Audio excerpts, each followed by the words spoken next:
ایک شخص پر قربانی واجب ہے اور کوئی دوسرا شخص اس کی طرف سے اس کی واجب قربانی ادا کرنا چاہتا ہے، تو اس کے لیے ضروری ہے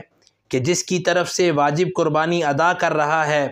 اس سے اجازت لے لے، تب اس کی واجب قربانی ادا ہوگی۔ لیکن اگر قربانی ادا کرنے والے نے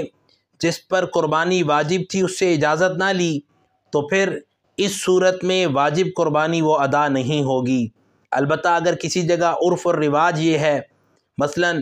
شوہر اپنی بیوی کی طرف سے یا باپ اپنی بالغ اولاد کی طرف سے قربانی کر دیا کرتا ہے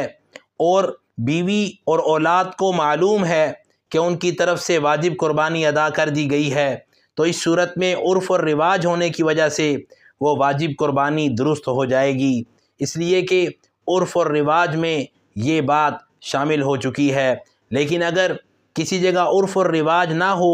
تو اس صورت میں دوسرے کی واجب قربانی تب ادا ہوگی جب قربانی کرنے والا اس واجب قربانی والے کی طرف سے اجازت لے اور پھر ادا کرے، اور قربانی جس پر واجب ہے اس سے اگر اجازت نہیں لی تو عرف اور رواج نہ ہونے کی وجہ سے قربانی وہ درست نہیں ہوگی اور اس واجب قربانی والے کی قربانی ادا نہیں ہوگی۔ اللہ تعالی ہم سب کو ہر عمل شریعت کی روشنی میں بجا لانے کی ہمت، طاقت، توفیق اور سعادت عطا فرمائے۔